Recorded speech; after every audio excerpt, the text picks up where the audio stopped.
NDA ने खेला रामायण के राम पर दांव, बिगड़ गया बीएसपी और सपा का खेल। बीजेपी के जाल में फंसे अखिलेश, बदल दिया मेरठ से अपना प्रत्याशी। नमस्कार, आप देख रहे हैं कैपिटल टीवी उत्तर प्रदेश की स्पेशल स्टोरी और मैं हूं आपके साथ रोहित कुमार।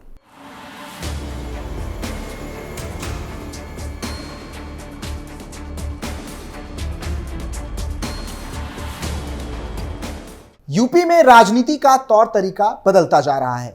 एक दौर था जब कई राजनीतिक पार्टियां मुस्लिम चेहरे पर दांव खेला करती थी, लेकिन बीजेपी की सरकार आते ही पार्टियां मुस्लिम प्रत्याशी से दूरी बनाती नजर आ रही है और अब हिंदू कैंडिडेटों पर दांव खेल रही है। पूरे यूपी सहित मेरठ का चुनाव अब रोचक होता जा रहा है। जिस तरह यहां समाजवादी पार्टी ने प्रत्याशी बदला है और बहुजन समाज पार्टी ने मुस्लिम कैंडिडेट की बजाय एक स्वर्ण हिंदू पर दांव खेला है, उससे यह सीट चुनाव का हॉटस्पॉट बन चुका है और पूरा मुकाबला निश्चित रूप से त्रिकोणीय होता नजर आ रहा है। भारतीय जनता पार्टी ने मेरठ के सिटिंग एमपी राजेंद्र अग्रवाल का टिकट काटकर एक ऐसे शख्स को टिकट दिया है जिससे पार पाना किसी भी प्रत्याशी और दल के लिए आसान नहीं रहने वाला है। अयोध्या में राम मंदिर निर्माण के माहौल में रामानंद सागर द्वारा बनाई गई टीवी सीरियल रामायण के राम यानी कि अरुण गोविल को हराना किसी के लिए भी टेढ़ी खीर साबित हो सकती है। जानकारी के लिए बता दें कि इससे पहले मेरठ में बीजेपी लगातार कमजोर हो रही थी, लेकिन अब बीजेपी ने रामायण के राम के नाम पर जो दांव खेला है उससे मेरठ की राह किसी भी दल के लिए आसान नहीं होगी। तो चलिए समझते हैं मेरठ का चुनावी गणित क्या कहता है। भानु प्रताप सिंह की जगह प्रधान को मिली टिकट। समाजवादी पार्टी के लोगों का कहना है कि अतुल प्रधान के आने से मेरठ में मुकाबला एक तरफा नहीं होगा। दरअसल मेरठ की स्थानीय इकाई बुलंदशहर के रहने वाले भानु सिंह को बाहरी मानकर उनका विरोध कर रही थी। समाजवादी पार्टी के मुखिया और पूर्व मुख्यमंत्री अखिलेश यादव अपनी पार्टी की छवि सुधारने के लिए इस बार नया प्रयोग कर रहे हैं। उनकी प्लानिंग थी कि कई सामान्य सीटों पर दलित प्रत्याशियों को खड़ा किया जाए। संभवतः इसी प्लानिंग के तहत भानु सिंह का नाम यहां से तय हुआ था।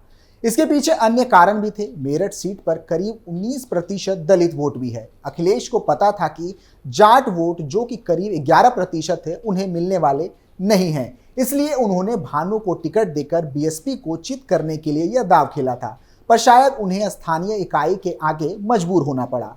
बता दें कि अतुल प्रधान को कमजोर समझना एक भूल हो सकती है। अतुल प्रधान के पास गुर्जर वोट तो है ही, इसके साथ ही समाजवादी पार्टी के पुराने कार्यकर्ता होने के नाते उनकी गांवों में पकड़ भी भानु सिंह के मुकाबले बेहतर है।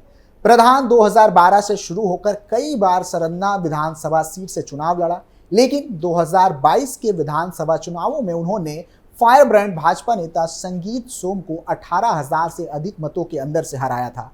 41 वर्षीय प्रधान चौधरी चरण सिंह विश्वविद्यालय से स्नातक होने के बाद से ही सपा से जुड़े हुए हैं। वह पहले पार्टी के छात्र सभा भी रह चुके हैं। बाद में प्रधान की पत्नी सीमा 2015 में सरधना जिला परिषद प्रमुख चुनी गई और पिछले साल उन्होंने एसपी के समर्थन से मेरठ मेयर का चुनाव लड़ा था, जिसमें उन्हें हार मिली थी। वहीं भानु सिंह की बात करें तो उन्हें मैदान में उतारने का फैसला भी बहुत सोच समझकर लिया गया फैसला है। अगर समाजवादी पार्टी के स्थानीय इकाई का सपोर्ट मिलता तो भानु हैरान करने वाला रिजल्ट दे सकता था। हालांकि चुनाव लड़ने का जहां तक अनुभव है उसमें निश्चित रूप से वो अतुल प्रधान के सामने बहुत हल्के पड़ते नजर आते हैं। अरुण गोविल को लेकर क्या है माहौल? शुरुआत में अरुण गोविल को मेरठ में बाहरी कहकर विरोध किया गया था।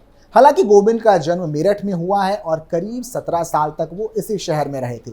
उनके पिता शहर में जल निगम के इंजीनियर थे। अरुण गोविल ने बहुत सी फिल्मों में काम किया, पर रामायण सीरियल में काम कर जो प्रसिद्धि उन्हें मिली वो हर किसी को नसीब नहीं होती। उनकी लोकप्रियता का ही आलम है कि वह जहां जाते हैं बहुत से लोग उनकी पूजा करने लगते हैं।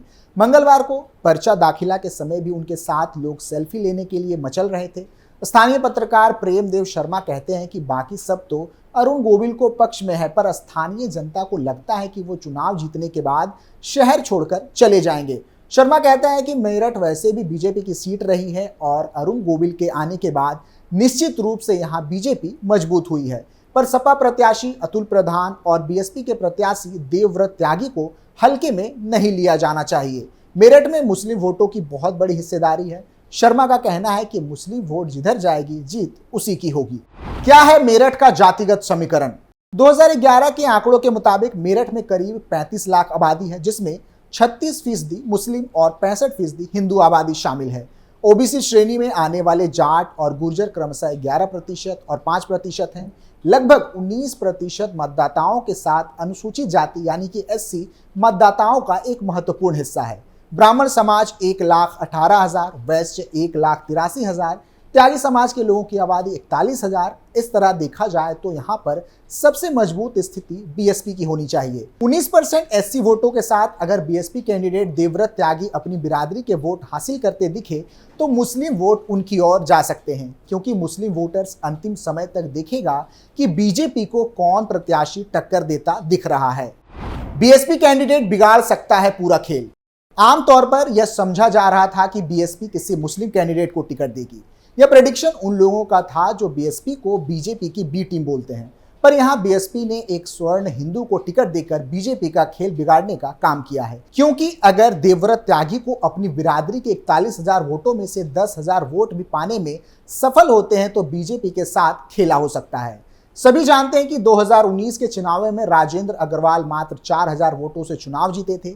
समाजवादी पार्टी के प्रत्याशी अतुल प्रधान के लिए समस्या यह हो सकती है कि सरधना भौगोलिक रूप से मेरठ जिले में स्थित होने के बावजूद मुजफ्फरनगर लोकसभा क्षेत्र का हिस्सा है।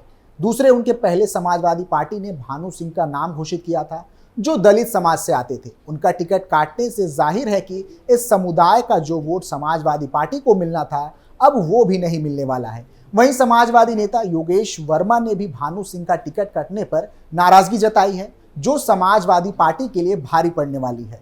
बता दें कि मेरठ हो या यूपी का कोई भी क्षेत्र, बीजेपी जीत का पूरा प्लान बना चुकी है। आगामी लोकसभा चुनाव में मिशन 400 और उत्तर प्रदेश में मिशन 80 के फतह को लेकर भारतीय जनता पार्टी ने अपना मेगा प्लान बना लिया है। इस प्लान में प्रधानमंत्री नरेंद्र मोदी, गृह मंत्री अमित शाह, रक्षा मंत्री राजनाथ सिंह, राष्ट्रीय अध्यक्ष जेपी नड्डा, मध्य प्रदेश के मुख्यमंत्री मोहन यादव समेत देश और प्रदेश के बड़े नेताओं की कुल 100 से अधिक रैलियां होंगी। इसके अलावा 20 से अधिक रोड शो भी होनी है। यूपी में प्रधानमंत्री नरेंद्र मोदी की 10 रैलियां होने की उम्मीद है। इसमें 8-8 लोकसभा सीट के लिहाज से पीएम की एक रैली होगी। हर रैली में करीब 5 से 8 लाख लोग जुटाकर भाजपा अपनी ताकत दिखाने वाली है। इस दौरान प्रधानमंत्री नरेंद्र मोदी की वाराणसी में एक भव्य रोड शो की भी तैयारी है। पीएम के अलावा गृह मंत्री अमित शाह की भी करीब 1 दर्जन रैलियां होने की तैयारी है। सीएम योगी मिशन 80 को लेकर लगभग हर लोकसभा क्षेत्र में रैली करेंगे। इस दौरान सीएम योगी आदित्यनाथ की एक दिन में 2 से 3 लोकसभा सीटों पर रैली हो सकती है। सीएम के अलावा भाजपा के राष्ट्रीय अध्यक्ष जेपी नड्डा भी 15 से ज्यादा रैली करने वाले हैं। रक्षा मंत्री राजनाथ सिंह भी करीब 1 दर्जन से अधिक रैलियां करने वाले हैं। मिशन 80 के तहत यूपी में यादव बहुल सीटों पर मध्य प्रदेश के सीएम मोहन यादव की भी करीब 1 दर्जन लोकसभा सीटों में रैलियां होने वाली हैं। मोहन यादव अभी तक आजमगढ़ और मोहनलालगंज लोकसभा सीट पर अपने समाज को भाजपा के पक्ष में एकजुट होने का मंत्र दे चुके हैं।